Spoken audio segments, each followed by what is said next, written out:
वो बहुत सारी गलतियां हो गई, कोताहियां हो गई, मसले हो गए, लेकिन अब हम जिस पॉइंट पे खड़े हैं वहां भी एक फुल स्टॉप सा लगा हुआ नजर आ रहा है। कुछ रजाना साहब कह रहे हैं हौसला करें, सुकून करें, कोई मसले की बात नहीं है, लेकिन हम कह रहे हैं मसला तो है। एंड टाइम पर वो डेट जो अनाउंस की थी उसके बावजूद भी कोई अनाउंसमेंट बाकायदा तौर पर सामने नहीं आई, कंसिडरिंग के राजा रियाज साहब को ये सोचा जा रहा था बड़े आराम से वो सेल थ्रू करने देंगे सारे नामों को। सेनेटर डॉक्टर हुमायूं मोहम्मद साहब, अगर आप होते तो क्या होता, वो बात तो एक अलग हो गई, लेकिन अब इस टाइम पर जो केयर टेकर सेटअप भी आ जाए, उस केयर टेकर सेटअप ने 90 दिन से ज्यादा रहना है, ये बात हमें साबिक वजीर दाखिला राना सनाउल्लाह साहब की बातों से तो पता चल गई है। तैयार है उसके लिए?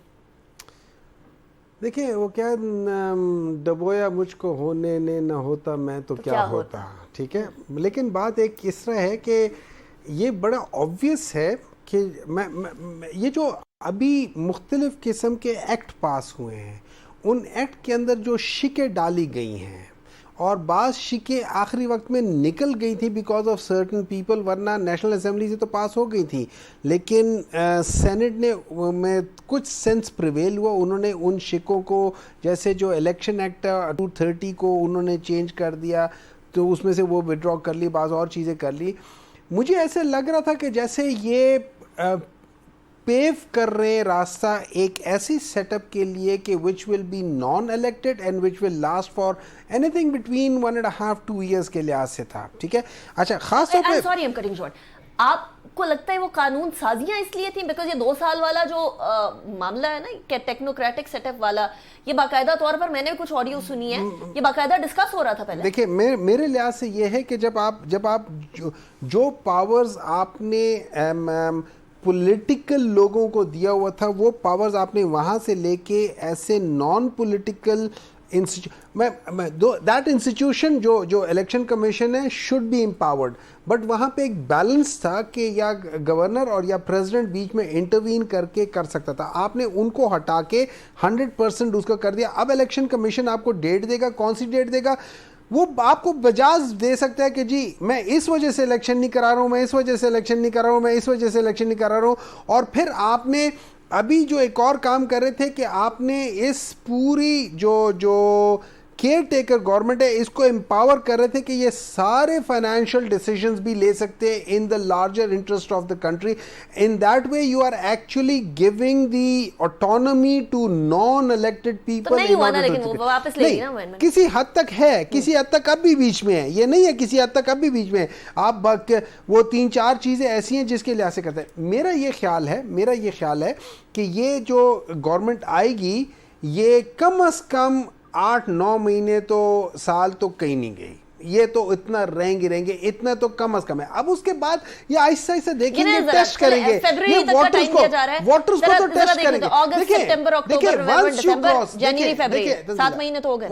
Once you cross 90 days, then there is no limit after that. अच्छा, once you cross 90 days, अच्छा, ये वाला, I'm sorry doctor, I will have to cut you short here, or no constitution. I will have to cut you short here. रजवाना साहब, ये बात तो है कि 90 डेज तक जिस केयर टेकर सेटअप ने पंजाब में या केपीके में रहना था, वो जब वहां उससे ज्यादा रह सकते हैं, तो फिर इधर क्यों नहीं? फिर हमें क्या पता कि ये केयर टेकर सेटअप कब तक रहेगा, कितनी देर तक रहेगा, और ज्यादा देर रहे तो उससे क्या फर्क पड़ेगा, और कम देर रहे तो उससे क्या फर्क पड़ेगा?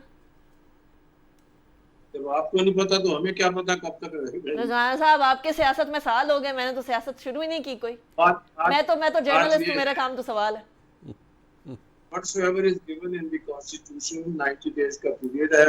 प्रेफरेबली मैं तो आइन के तालिब इल्म की हैसियत से मेरी ख्वाहिश भी होगी, मेरी दुआ भी होगी कि ये 90 डेज के अंदर इलेक्शन हो जाएं।